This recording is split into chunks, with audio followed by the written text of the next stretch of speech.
Hi, I'm John Mallis. Welcome to this live edition of Connect with Me on the showroom floor at Ventura TV on this Thursday morning. Today we're talking religion and we're talking politics. I know, we're not supposed to talk about that, right? 436-ME-TV, option 11 if you want to start calling in. Got an open phone line. Connect with Me starts right now. Tonight I want to discuss the importance of the television medium to the American people.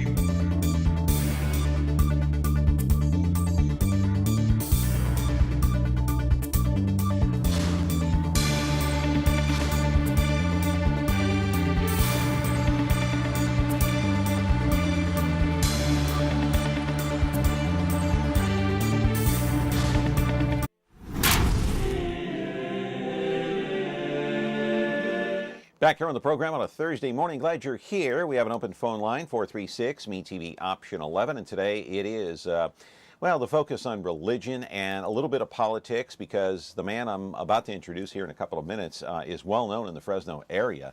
He's been here for many years, more than 2 decades, so you will know him, recognize him, and certainly recognize the voice. But I want to talk about tomorrow's program just briefly here.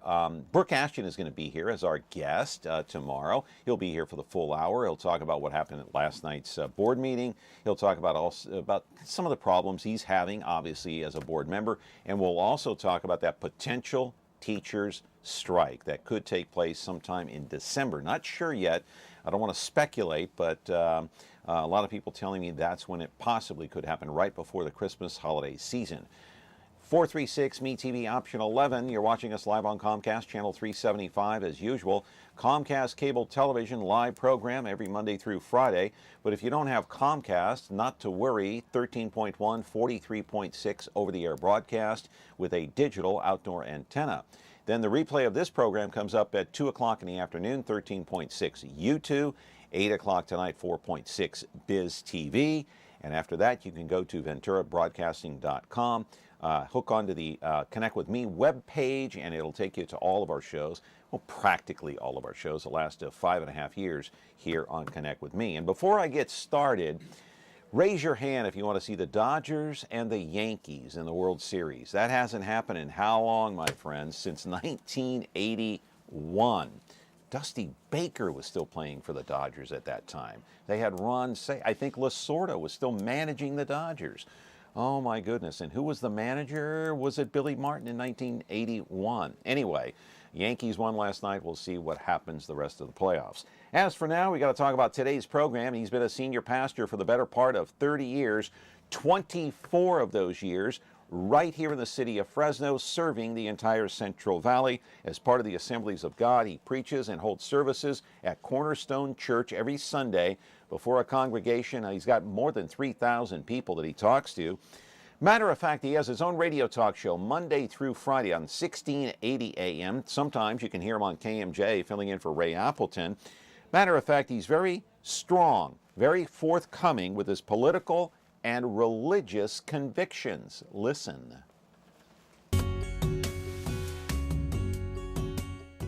You see all the diversity that's up here on this platform, different people from different walks of life, theological backgrounds. When we talk about diversity, what that mentions is that we're all not going to agree.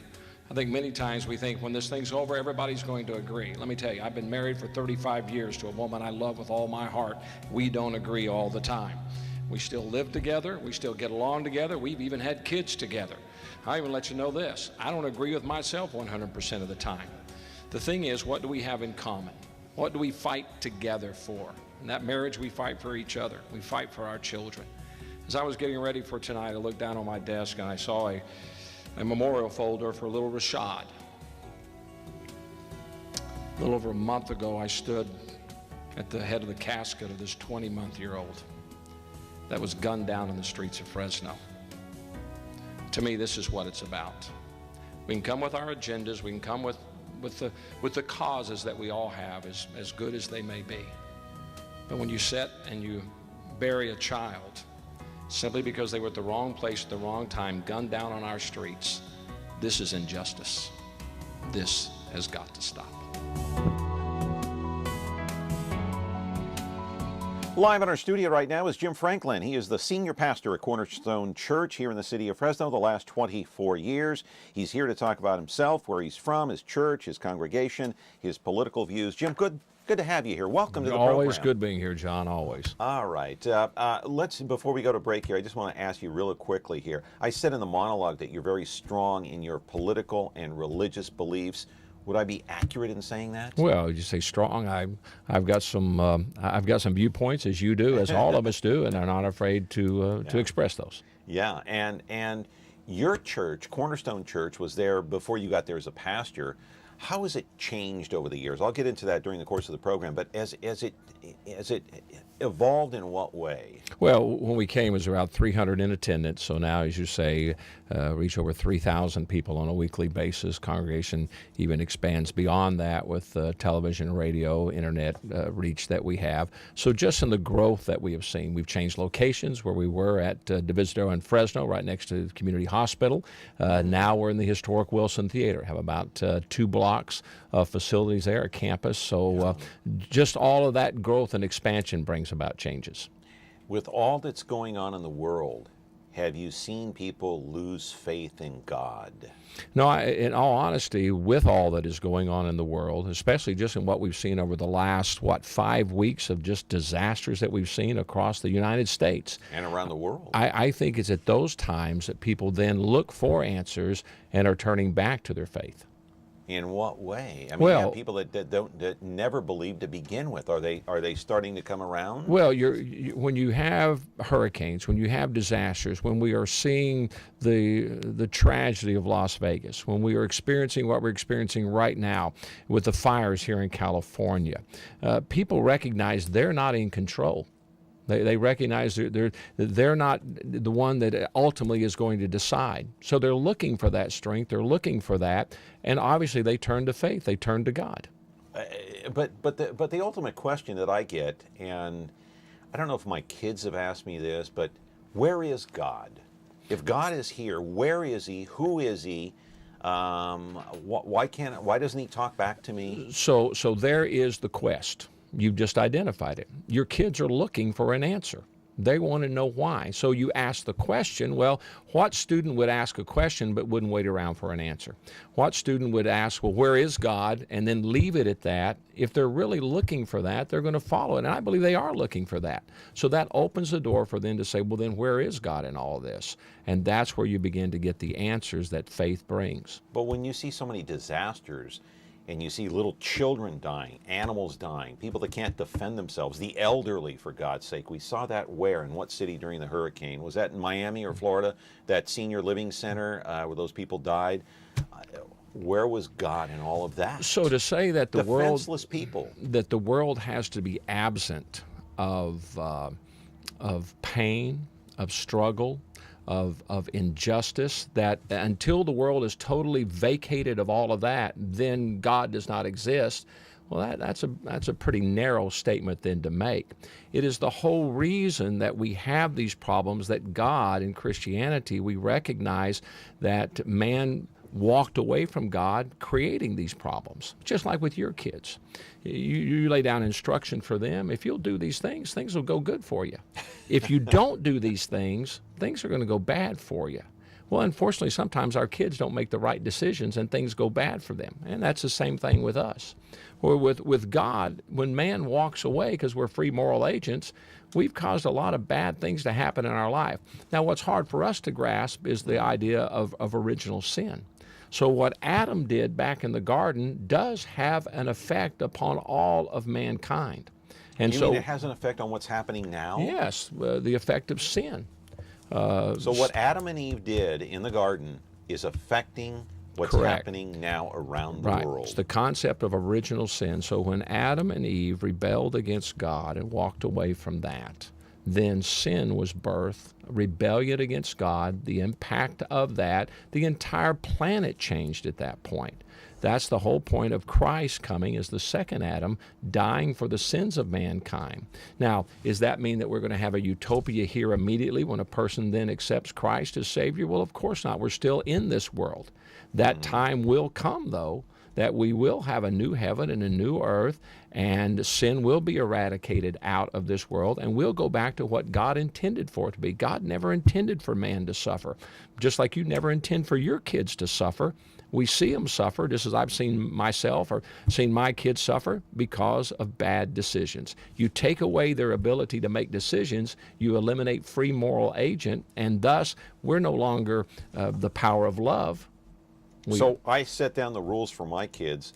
God or laid down the rules for us. His rules are what? The Ten Commandments? I see. You say the rules. The reason you give rules or guidelines. But the reason you give rules or guidelines, I tell my kids, don't play in the street. That's a rule. The rule is you don't go play in the street. Why do I tell them that? Because I know the danger of them playing in the street and the consequences of them do that. They're going to see it as a rule. Don't eat all that candy. Why? Because, well, they're just telling me I can't eat that candy. No, I don't want you to rot your teeth out. I don't want you to I don't want you to do that. So they see it as rules.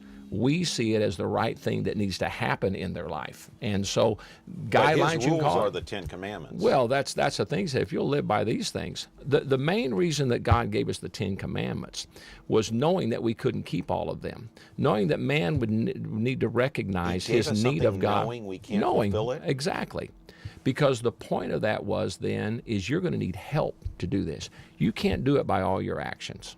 You're going to need help to be able to do this. Thus, it shows your dependency upon me. All right. Jim Franklin, the senior pastor at Cornerstone Church of Fresno, is here.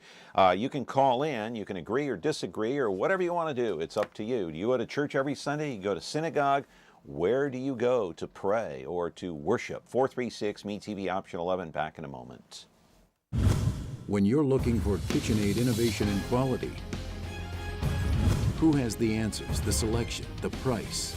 Ventura TV Appliance.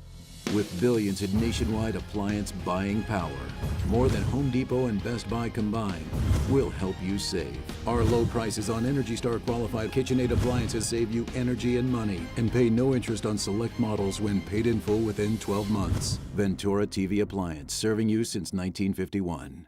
When you like Ventura TV Appliance on Facebook, it's nice. But when you love the Whirlpool appliances we deliver, it's even better. Our website is cool, and it's a good place to start. But you really should touch the merchandise before you buy.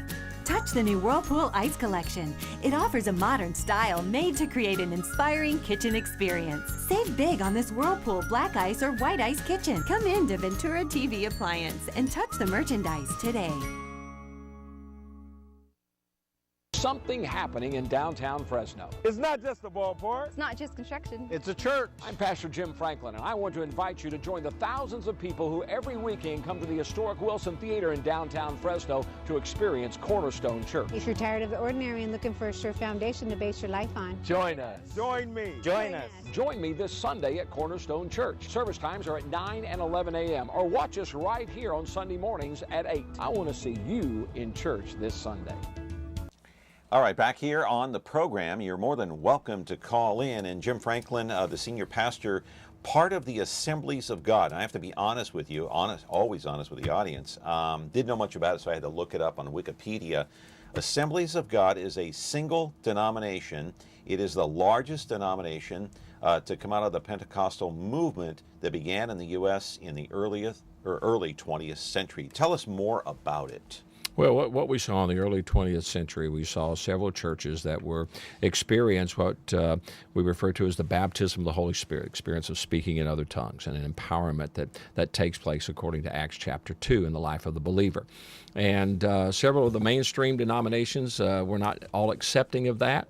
As that phenomena began to take... Hold on, caller. I'll get to you in a moment, please. As that began to take place, there was a need then for individuals to come together with common beliefs concerning that. In 1914, it was formed in Hot Springs, Arkansas, and now it is the largest Pentecostal denomination worldwide. There are more overseas than there are here in the United States that are part of the Assemblies of God, Really? because it was birthed as a missions organization to be able to carry that message overseas. How many thousands of members across the United States Well, for it'd the be Assemblies of God? it would be in the millions, In the millions? or in the millions, yes. Okay, in the millions. So Yeah. you're talking what? And I think maybe- you've got the stats there, so I'm not going to quote it because you'll probably correct me on page number 2 there Was of it what you page pulled out 2? there. So All right, here it is. Something. Oh my God! Yeah, it is well. 67.9 million you're talking about- worldwide. Yeah. So that's worldwide. Then. right. Here in the U.S., it's probably a little bit less than that, but that's okay. Yes. Caller, go ahead. You're on the air. 436 MeTV option 11. Caller, you've been patient. Go ahead. Pastor Franklin, I'd like to ask you a serious question. I myself, I'm a Christian. I used to be a Catholic, but anyway, I converted, and the reason was because I want to be in peace with God. It's not just the religion, but at the same time, I want to ask you a question that says, do you think the end of time is near? Reading the Bible and all that says that before the end of times, of course, the Antichrist will be here, and we don't know where, but I think it's one of the eastern countries or whatever. But at the same time, that's my belief. Now, do you think the end of times is near with all the flooding and global things that are happening now? That's my question to you. Thank you.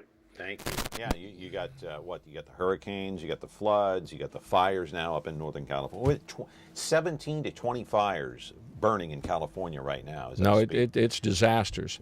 Here's where I look. And I get that question a lot, especially with, as you mentioned, the hurricanes and what we've seen and recently. And then you got the guy in North Korea that's threatening us. So you combine all three of those factors, are we near the end? Well, I would say yes. We're closer to the end than we were yesterday or the day before, for obvious reasons. But I don't look so much at natural disasters. I mean, this is a phenomenon that's taken place with the ones that we've seen, the hurricanes in the last 5 weeks. But if you look at history, we've always had hurricanes. We've always had earthquakes. We've had fires before. Obviously, we're focused on them because of the devastation that we've seen personally. I look more to what Scripture says instead of there'll be earthquakes in the last day and that. That's basically comes from one Scripture in Matthew. Very prevalent and pertinent. What but, does it say? Well, it says in the last day there would be earthquakes and famines and earthquakes in diverse places, which means places that are not usual. Well, Oklahoma last year had more earthquakes than California. That's very where you're from. That's where I'm from. Very small, but yet they register as earthquakes. What city in Oklahoma, by the way? Sallisaw, a small town just before you leave Oklahoma on Interstate 40 going into Arkansas. Close to Norman or Oklahoma City? No, Norman, Oklahoma City is more central Oklahoma, so we're right over next to Arkansas and Green Country. Oh, okay. The beautiful part of the state. Yes. So the signs that I look to talk about in the last day that people would be lovers of pleasure more than lovers of God, that they would be rebellious, that they would disrespect their parents, that they would give up natural affections. Those are the types of signs that I look to. Greedy, that they are proud, that they are boastful. Those are the types of things, lawbreakers. Those are the types of things that we are seeing more of today in the social indicators more than I'm looking at natural indicators. That's really interesting. But how would, and I'm going to ask you a political question because there are a lot of thoughts going through my head right now, but one thought is, the guy in North Korea, Kim Jong-un, a lot of people say that if he throws a bomb or tries to throw a bomb on California, an atom bomb, we would quickly retaliate. The president has already said we will annihilate or totally destroy North Korea. Would that be the beginning of the end for us? Well, people said the same thing with the dropping of the bomb on Japan, World War II. They said the same thing with Hitler, that he was the Antichrist because of what he did. So I'm not going to start setting dates or looking at the specifics of that. Is Kim Jong-un, is he the one? Would that be? I'm going to leave that up to people a lot higher pay grade than I am. You'll leave that up to the big guy upstairs? I'll follow his calendar in that.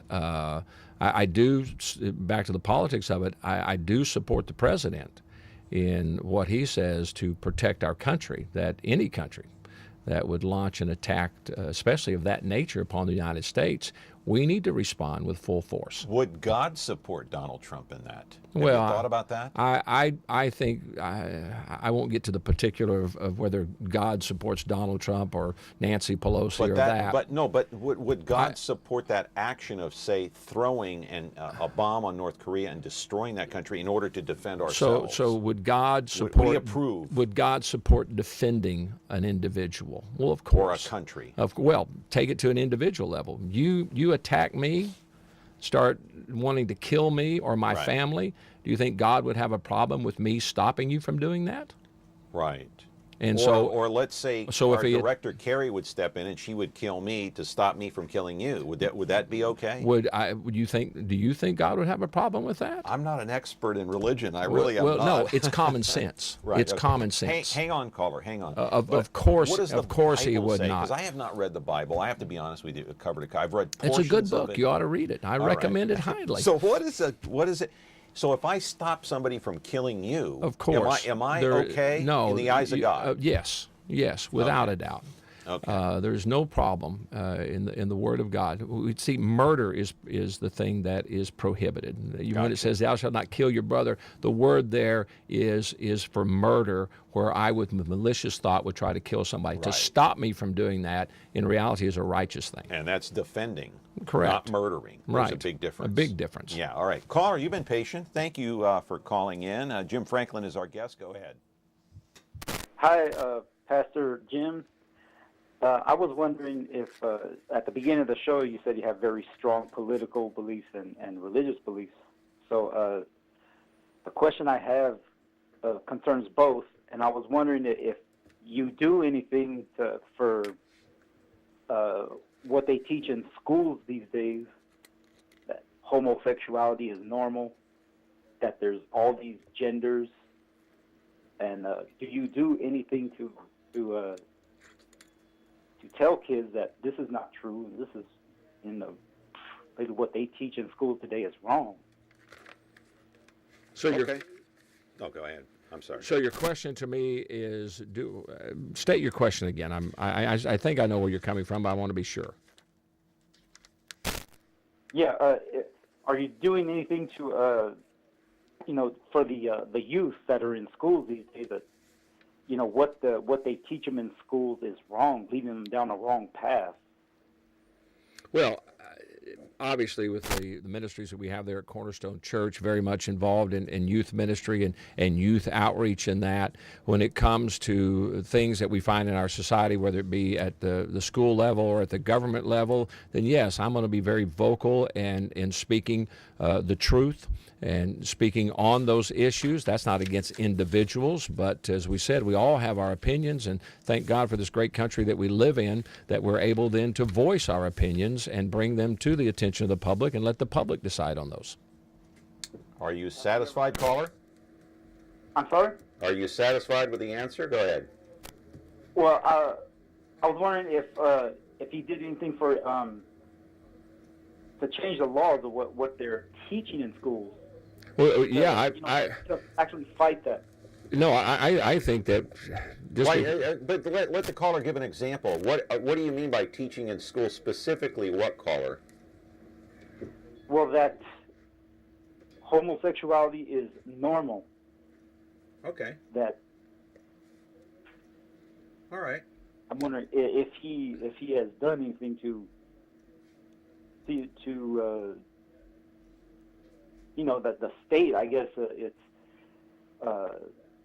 Right. I remember when my niece came home one day, and she said they're going to start teaching us gay studies in our school, and I said, well, do you have to take that class? She said, no, it's not going to be a class. They're going to put it in the studies. We're going to get new books. And okay. So I'm wondering if Pastor Franklin has I guess it's by law now that they have to do that, and if Pastor Franklin So here's what I encourage people. Thank you, caller. I appreciate the phone call. And thank you for the question, because here's what I tell people on myself personally with our congregation. Then yes, I'm going to address those issues. Have addressed those issues.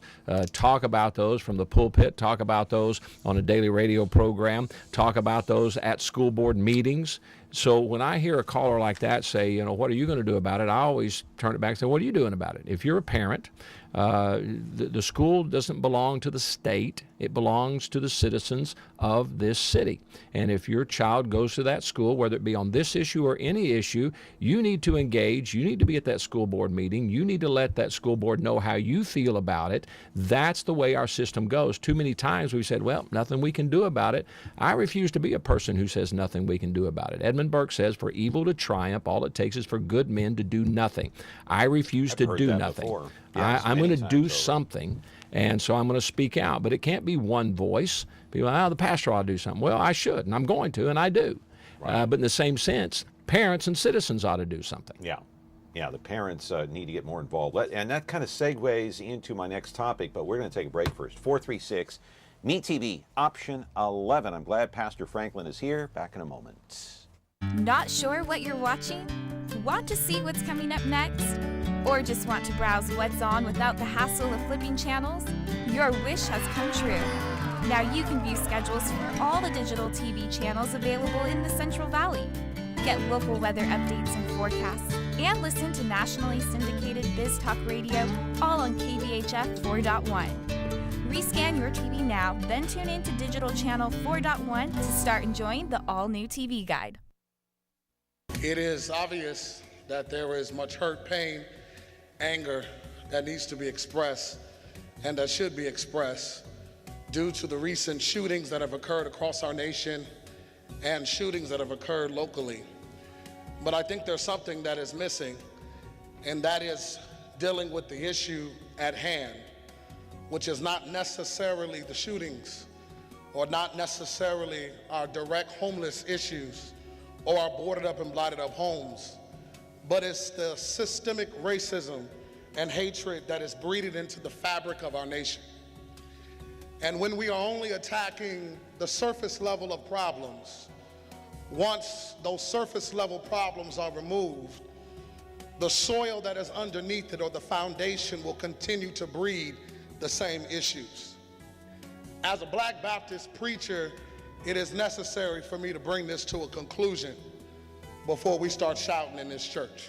I got to tell you something, my friend. DJ Kreiner is a pastor, and he's been on this program before, and I tell you, when I listen to him speak, it's kind of like when I listen to some of your sermons, I kind of get goosebumps. I get really pumped up, and I get jazzed up.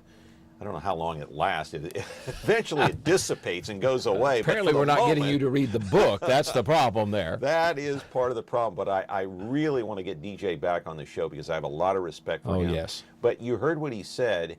It's systemic racism that is causing a lot of these problems. African American kids being shot by white police officers, taking a knee in the NFL. But I want to segue into the last caller that called in, Pastor Franklin, and that is talking about, homosexuality. Before I segue into it, I have a question in my mind, because I've always had this question, and nobody has been ever able to answer it. No pastor, no rabbi, nobody has been able to answer this question. Is God accepting of lesbians, gays, homosexuals?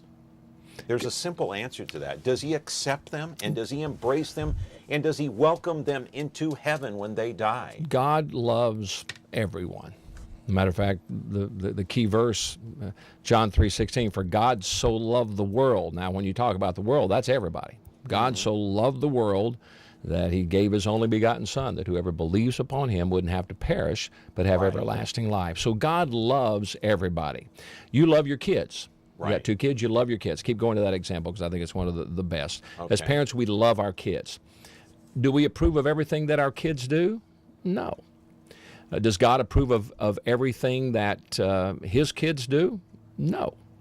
So do you reward all behavior that your kids do? Well, if you do, you spoil them, and that's not a good thing. Neither does God reward all behavior that his kids do. So again, back to our example, if my kids run into the street and I've told them not to do that, the reason I tell them not to do it is because it is something that will harm them, and I don't want them to be harmed. And so that's why I tell them not to do that. And nor am I going to reward that behavior if they do it. Matter of fact, I'll punish that behavior because I realize that if I'd a lot rather punish them on the sidewalk than them to be punished by a bus out in the street, if you will. So there is behavior that God says, this is bad for you. You don't need to be doing this. And I think a homosexual lifestyle is one, and it's been proven statistically is not healthy for an individual. And God says, for that reason, don't do that. Okay, let's segue into that, into putting up a picture of Brooke Ashton. He was a guest on your radio program, 1680. Right. You're on Monday through Friday, 8 o'clock. It's 1680 a.m., by the way. You can listen to Jim Franklin, his show. Terrific show. Brooke was a guest. You know he's under fire for what he told the Fresno Bee during an interview, and he didn't go seeking them out, but it was just an interview. They called him to get a quote about something, and this whole thing exploded. Now, there was a meeting last night. No action was taken. Some people want him censured. Some people want him to resign. Some people want him thrown off the board altogether for the comments that he made to the Bee in terms of the LGBTQ community and sex education at Fresno Unified, or the California Education Code. What did Brooke say on your program? He's a guest on my program tomorrow. And where do you stand on all this? So here's how you've laid it out, John. You laid it out pretty well, except for the fact that you didn't give the facts. Okay. So what did he say? What was his statement? The exact quote? Exactly, because is that not what they're upset about?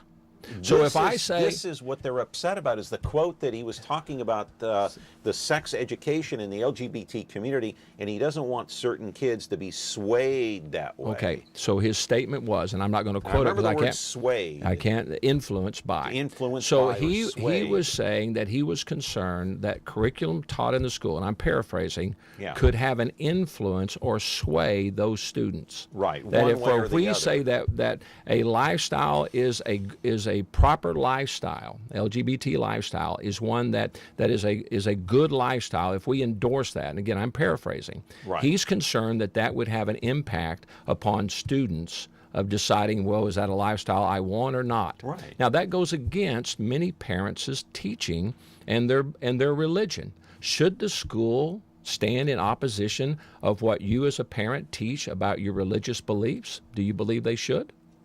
The school should come in opposition of that? That if I teach my children a belief, should then when they go to school, that belief then be said, no, that's not right? Should the school stand in opposition? Basically what you're saying is you don't want the school teaching let me kids. let me go back to Brooke again.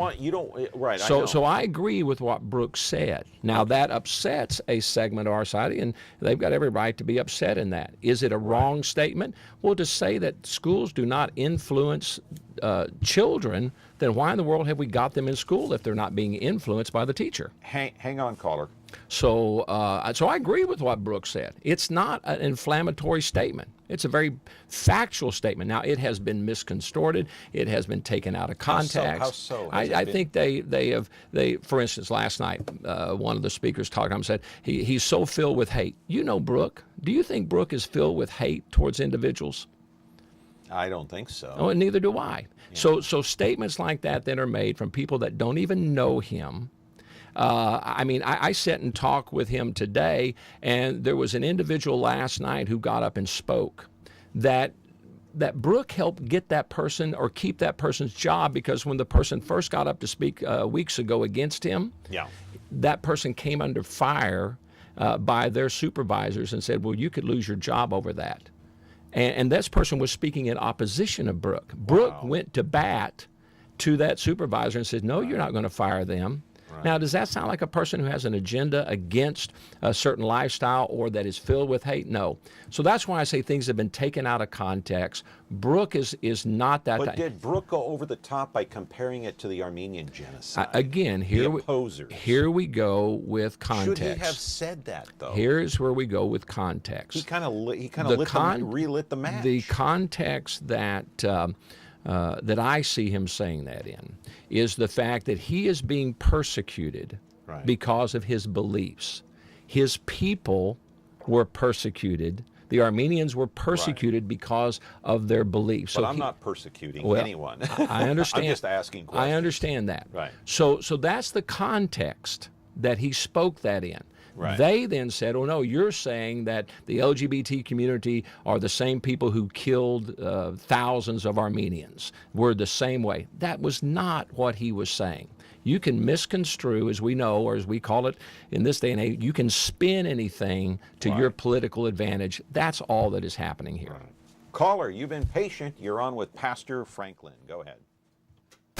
Yeah, thank you for taking my call. This is for Pastor Franklin. My question is, Pastor Franklin, today in the church there's so many different doctrines out there, different interpretation of the Word of God, things like that. So many different religions, Jehovah's Witness, Apostolics, Catholics, etc., non-denomination.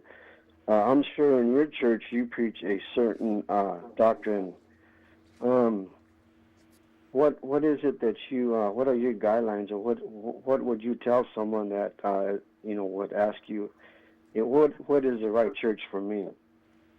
Well, that's a great question. Well, I think the right church for you is Cornerstone Church, and I think everybody should go to Cornerstone Church.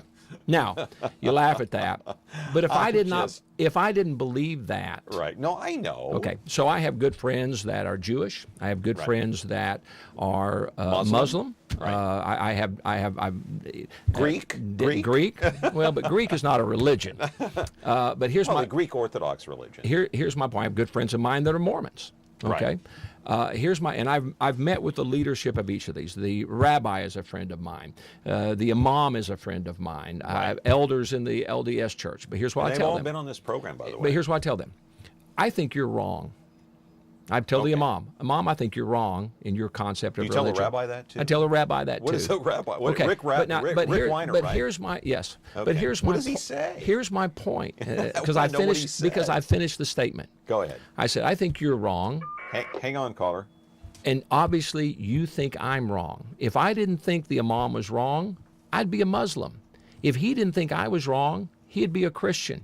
If I didn't think the rabbi was wrong, I would convert to Judaism.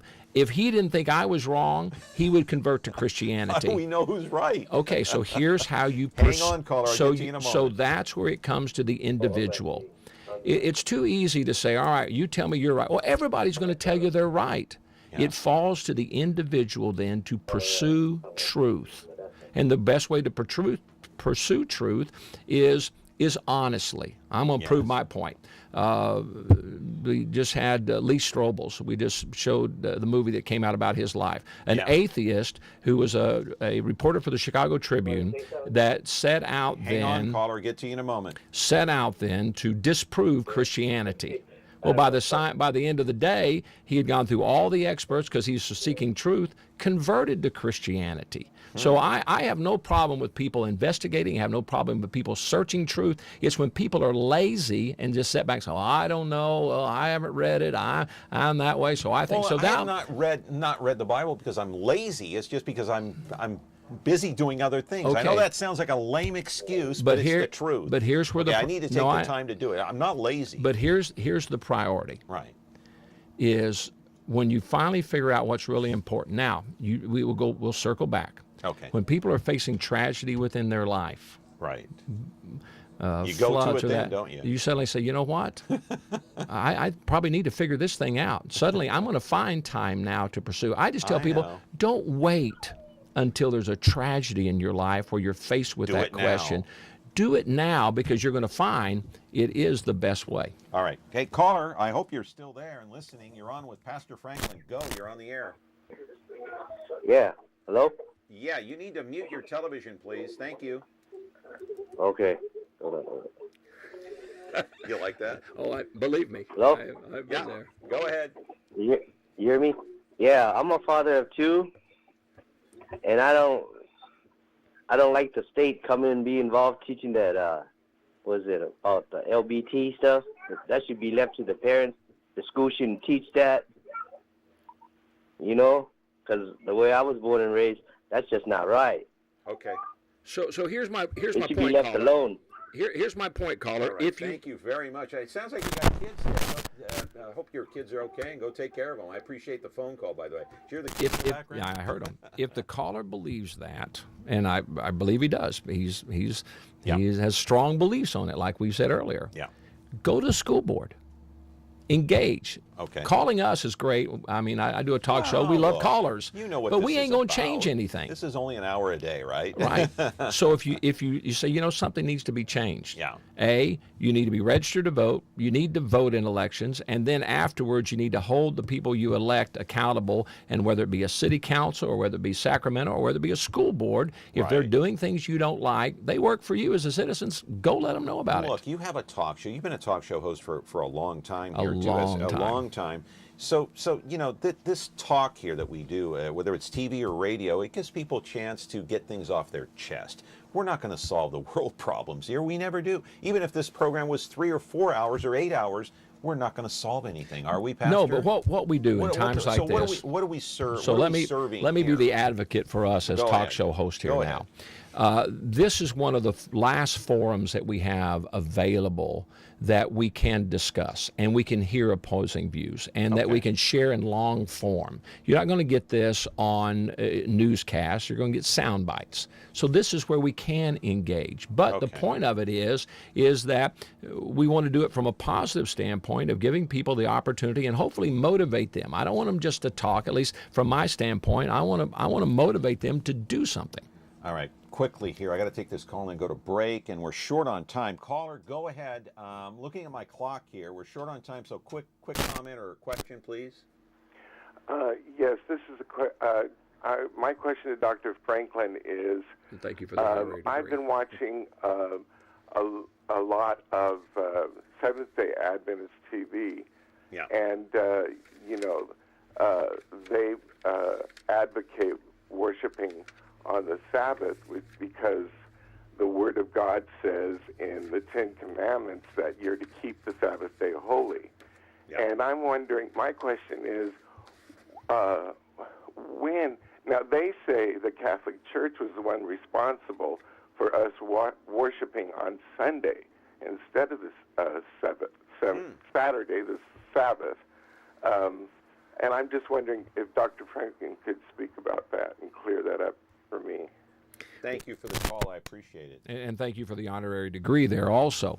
No, I'm not going to be able to clear that up. That's been a discussion that's been had for a long time. I'll go to what Jesus said about it, that the Sabbath was made for man and man not for the Sabbath. I have several friends that are Seventh-day Adventists. I have no problem. To me, I don't care what day of the week that you worship. I just want you to worship. I want to worship on every day of the week. So I don't care if it's a Sunday morning or a Saturday night or a Tuesday afternoon.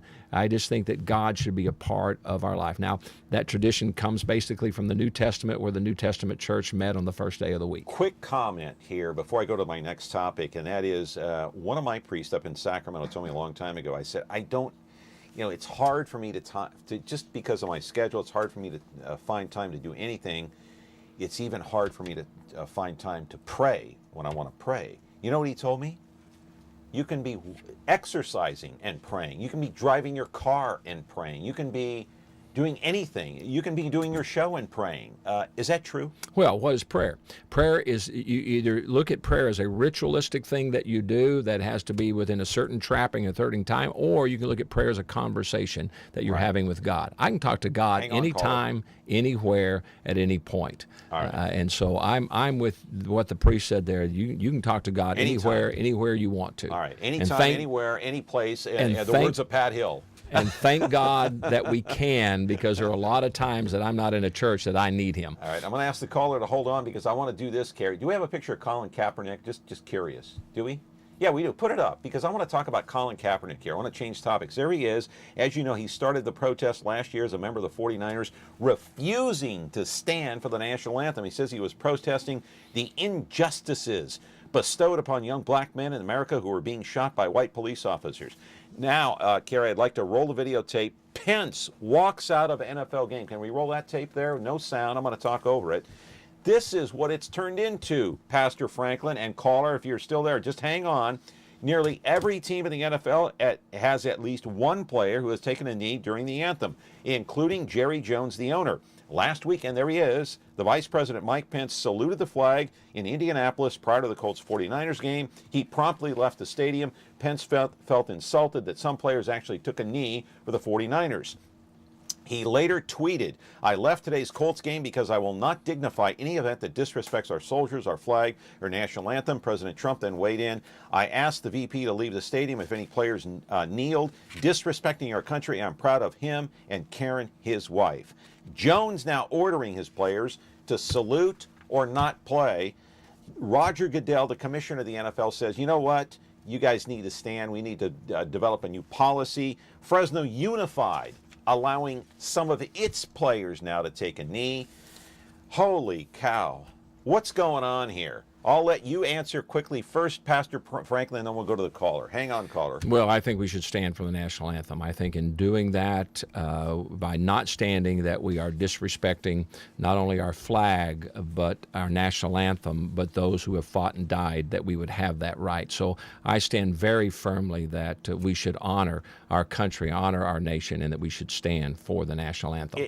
Am I getting too far off topic here? Because I know today's topic is religion. Is this too far away from it? Well, What do you think? When you talk about religion, I don't like to talk about religion. I like to talk about what we're dealing with today. And I think that Christianity, well, does not. If people simply say that because you're a pastor, it's got to happen at 11 o'clock on Sunday morning, otherwise you're not engaged in it. We're here to engage in our society. We're here, Scripture says that we are salt and we are light, not inside a church building, but to a society. We should interject and be involved in anything that impacts people. Right. Okay, caller, quickly, short on time here, just a couple of minutes left with the pastor. Yeah, let me help you, John. Yeah, you are getting way off topic. It's way off topic. Hey, let me ask Wait a second. Hang on. This is Mr. Merced. He calls in all the time. Mr. Merced, here's the thing that I said in my monologue, in case you didn't catch it. I said the pastor is very strong in his political and religious beliefs. This is a political issue, so that's why I asked you about it, Pastor. But go ahead. But go ahead, Mr. Merced. Anyway, I think you can have strong political beliefs. Standing, not standing. The racism aspect. I don't know if that's really appropriate for this guest. That's why I said it's kind of far off topic. But let me ask you this, Pastor. When we hear about values and we compare that with morals, because here in California we hear our political leaders say, well, this or that doesn't reflect our values.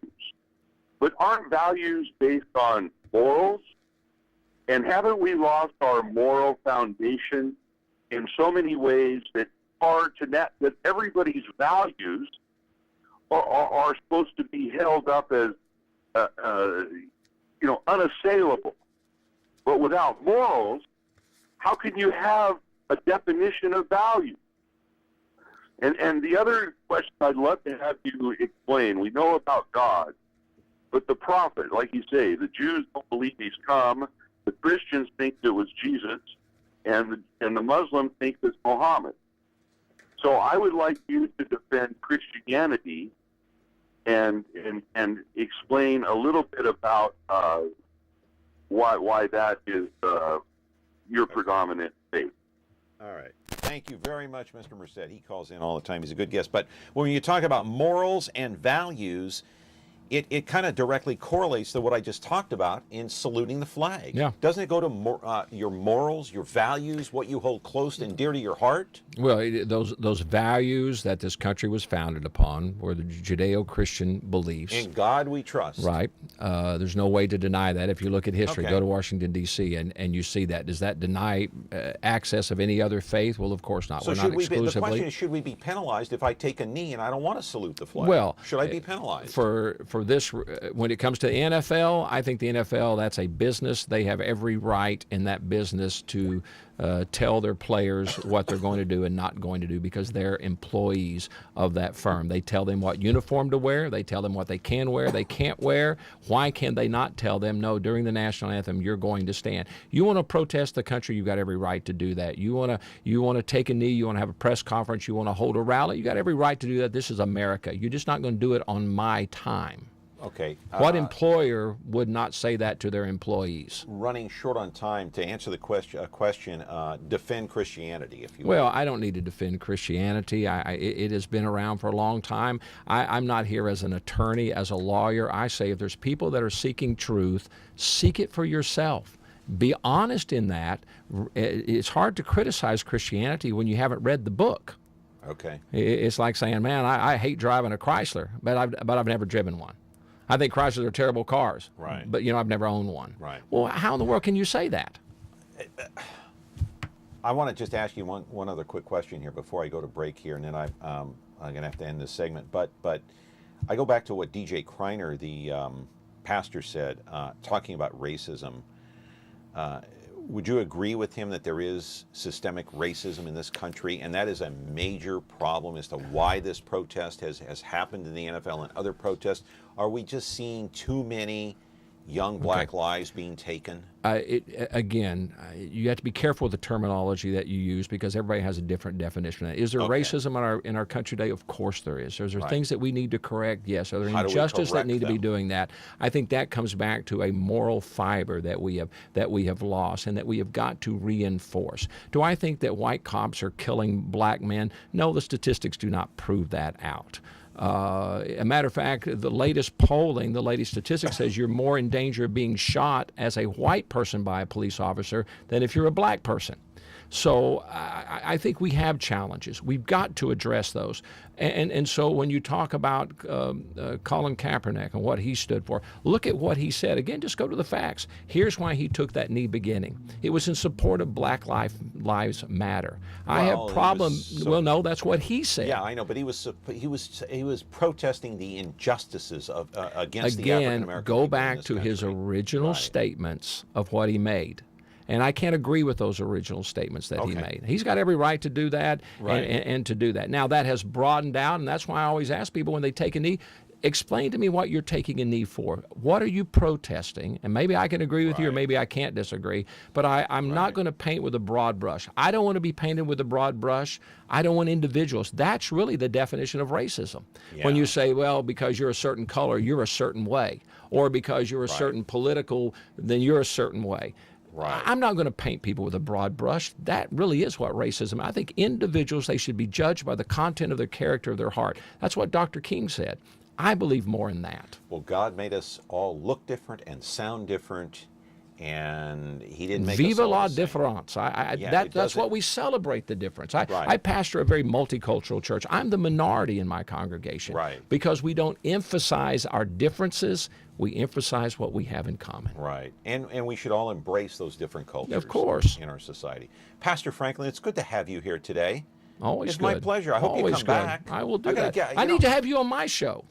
Anytime, any day, anywhere. We'll 8 to 9, right? 8 to 9 o'clock, AM 1680, The Answer. Yeah. And then Sundays, noon till 2 on KMJ. Great. Invite me. I'll come on your program. I'd love to come on your program. And come back to this one, too. We'd like to have you. Glad to. All right. Thank you for being here. Senior pastor at Cornerstone Church, Jim Franklin. It was my pleasure interviewing him, and thank you for your phone calls.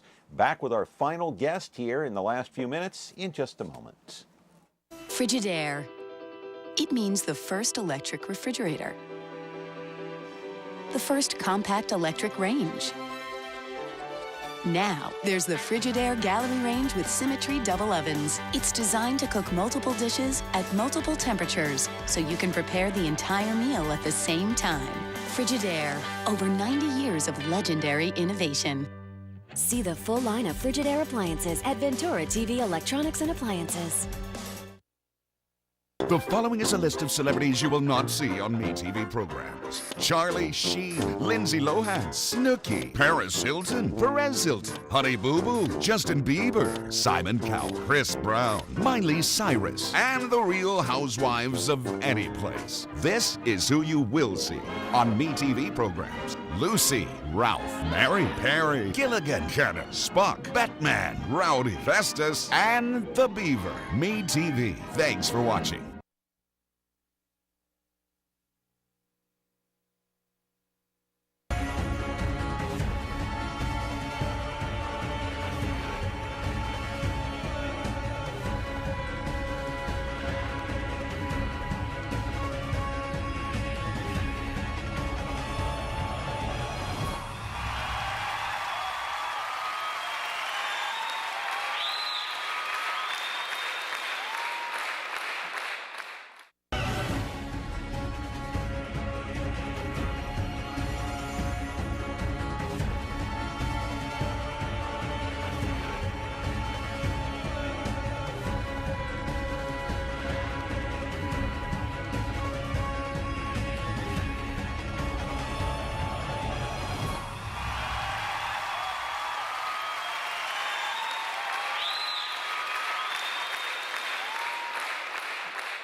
You just saw that commercial. That's the promo. This weekend it's coming up. And with me now from Reach for the Stars, he's the creator of Reach for the Stars, Ron Mortani, and you've been here before.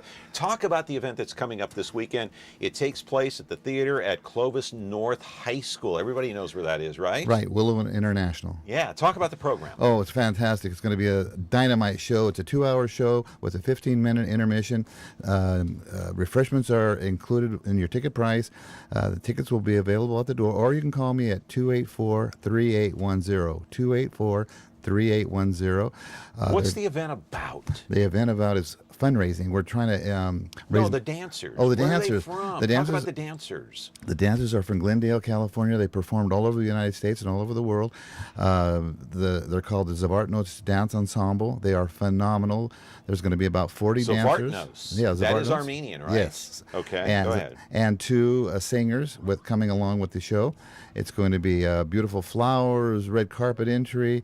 It's going to be music, entertainment, beautiful costumes. It's just going to be a nice evening for everybody to get out and go see it. Right, and it's at the Paul Shigoyan Concert Hall. That's at Clovis North High School. Starts at what time? Doors open at 7 o'clock. Show starts at 7:30. Okay, what's so special about these dancers? These dancers are phenomenal. The Vartan, the guy who created the group, does the sewing of the costumes, does the choreography. His wife is the head dancer. Maybe we can show that again, just talk over it. Don't use the sound. We can just show the dancers. So talk about the dancers, and we'll call it up again here. And they're all young, working students and working individuals. They love the dance. And as a matter of fact, the majority of them that are coming are staying the night, but then a couple of them are in another group, and they're driving back that night. And look at the costumes. Their costumes are beautiful. Wow. The pageantry, are they handmade? Everything is handmade. Everything is handmade. And they're coming in on a bus, so they have to bring all this equipment with them. We have to be ready for them. We have to provide the hotels, the lunch, everything. It's good, but they're going to be phenomenal. You'll walk away from this concert saying, "Wow, what a concert!" That is amazing. Reach for the Stars, and of course, back in 2012, Reach for the Stars, you brought in so many of the oldies but goodies right here in Fresno that we interviewed. You were also, and I want to thank you personally on the air because you're the one that personally brought in Rich Little not too long ago, earlier this year, to this program. He was performing, of course, at the California Armenian Home. But thank you for that, Ron. You're welcome. And your buddy Ronnie Shell's coming back, and Kev's coming back too.